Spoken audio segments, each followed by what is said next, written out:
this difference between being nice and being assertive. And this is something I've struggled with as someone who I think grew up as a people pleaser, trying not to ruffle any feathers, trying not to come across as rude, right? Always be the nice person, always be the bigger person. But that's meant I haven't been assertive in moments where I should have probably stood up for myself. Yeah. So how have you been thinking about this juncture with being nice and being assertive? And is there like a happy medium? Yeah. I think, you know, I had to completely dissolve the idea that I had that it's either being nice or being mean. And I thought those are my only two options. And especially as a woman, I feel that for us, we do have different approaches, especially now as an entrepreneur. I'm speaking purely as an entrepreneur, that being in the room and, you know, having conversations that, you know, are up to the progress of your company. And, you know, you're talking about bigger things that are bigger than you, that I felt just really uncomfortable with that. I'm kind of like you. I was like a people pleaser. I was just, you know, I just want to be nice. That's the only way I know how to operate, is to just be kind.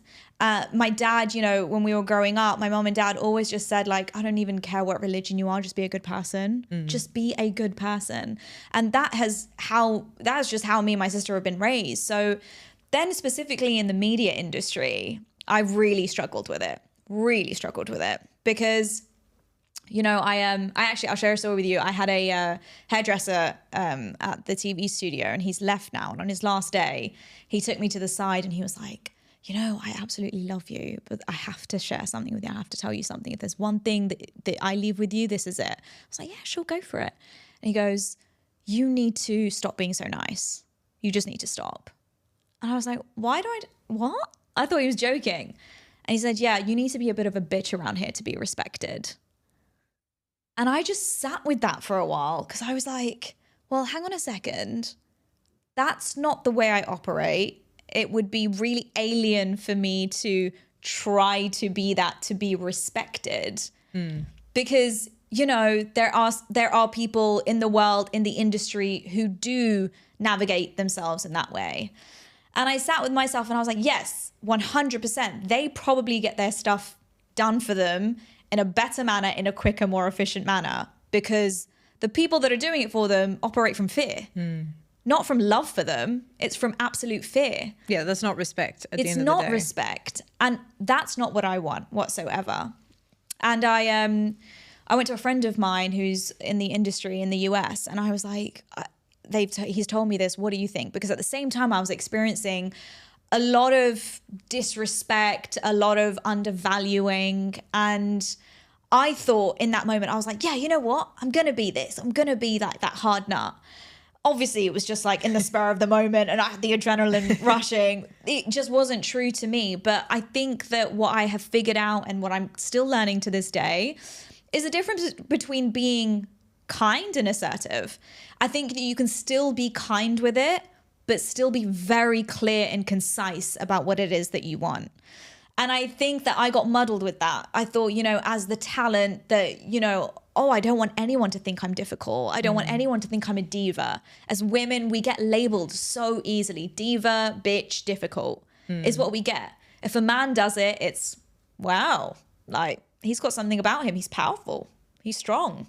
Whereas we get labeled completely something different. And so that kind of balance I've literally been trying to just weave into my everyday interactions. And that has been stopping myself. I've literally been stopping myself from just being the yes person and stripping it back. And that's a you know, a quality of a highly confident person, is the ability to respond and not react. So responding means taking your time. It means not waffling. It means understanding and treating your words like gold, that you don't need to say a lot. You just need to keep it concise, keep it tight, and get your message across in the right way. And as a woman, I just feel like I have been learning to, and I've been burnt along the way. I mean, I'm sure you can share some stories, but I have really learned the hard way of being too nice, because people also walk all over you. Yeah, they take advantage. they treat you terribly because they're like, oh, she'll be fine. Yeah. Oh, Nimi won't mind. She'll say yes. Yeah. Yeah, she never minds. That happens all the time. And so I'm just learning now that, you know what, Nim, there's a way to be kind and super nice with it and respectful, but you just need to be very clear about what you want, and then you'll get the outcome you want as well. Yeah, I think it comes down to me what you said at the very beginning, which is being assertive, or sorry, what did you say? You said being kind and being mean aren't the two options, right? And being assertive doesn't mean you're being mean. Yeah. It actually, for me, it comes down as well to like communicating your boundaries, right? And I think if we even go back to what we were talking about before, if you strip down and come to source, it's like, well, why do I feel the need to put this person's comfort or desires above my own? Because that's what people pleasing is. It's saying yes to someone else and saying no to yourself. And when I had that realization, I was like, this is ridiculous. I would never expect somebody else to say no to themselves and yes to me just to make me feel better. Like, it's their life. Like, if they said no to me, it actually doesn't really change that much about my life. I think we conjure up this story so many times of like how much impact we're having on other people when we say no, but it's like, honey, you're the character of your own story only. Like everyone else is just going to get on with their lives. Like they don't care about you as much as what you think they do, which is the harsh truth, like something I had to realize as well. So when it comes to finding your voice, what does that actually mean? Because I think there may be a lot of people listening who've not even considered what is my voice? Like what does, even now that I'm thinking about it, like, okay, it's the physical thing, like it's my voice, but what does that mean in terms of how I portray myself to the world, and how do people go about locating what that even is for them?